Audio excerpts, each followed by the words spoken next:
রাধে রাধে বন্ধুরা, তোমরা সবাই কেমন আছো? আশা করি ভালো আছো। আমিও খুব ভালো আছি।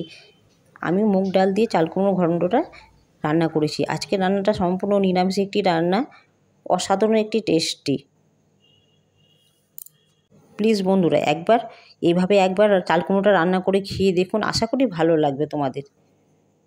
আজকে রান্নাটা ভালো লাগলে লাইক করে, শেয়ার করে, সাবস্ক্রাইব করতে ভুলবেন না। নিয়েছি 500 গ্রাম ওজনে আমি চাল কুমড়ো।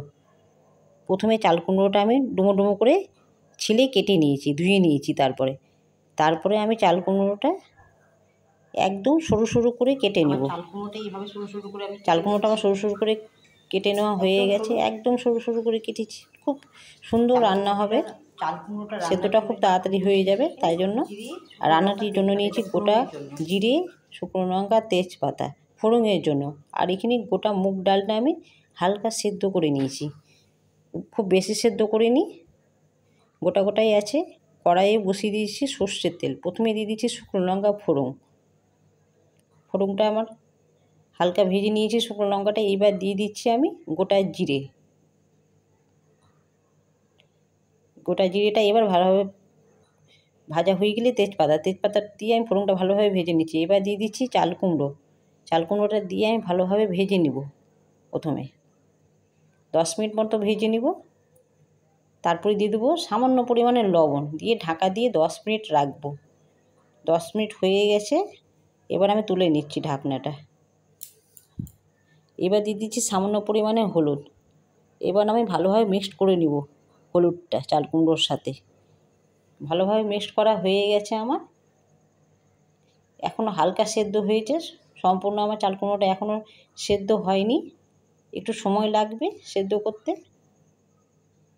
এবার আমি 10 মিনিট ঢাকা দিয়ে রেখে দিচ্ছি।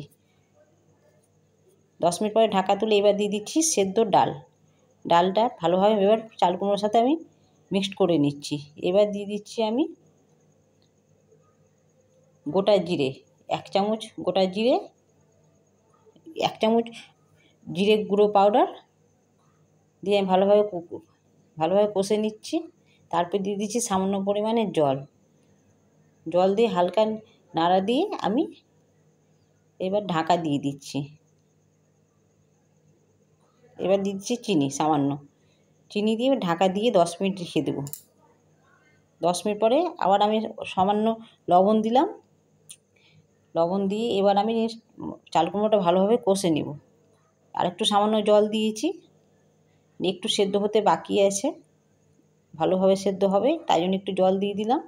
এবার ঢাকা দিয়ে আরও 10 মিনিট আমি রাখবো। 10 মিনিট পরে ঢাকাটা তুলে নিচ্ছি। জলটা আমার শুকিয়ে গেছে, একবারে গায়ে লাগা হয়ে গেছে। এবার ভালোভাবে চাল কুমড়োটা আমি কষে নিব। প্রথমে একটু সময় ধরে কষতে হবে। সময় ধরে কষলে গা মাখা মাখা হয়ে যাবে তরকারিটা, খেতে স্বাদও হবে, দেখতেও খুব ভালো লাগবে। আমার ডাল চাল কুমড়ো দুটোই ভালোভাবে সেদ্ধ হয়ে গেছে। খুব খুন্তিতে কুচি আমি ভালোভাবে মাখা করে নিচ্ছি। এবার সব শেষে এবার আমি দিয়ে দিচ্ছি, যেটা দিয়ে আমি নাড়া দিয়ে নামিয়ে নেব। আমার কষা হয়ে গেছে।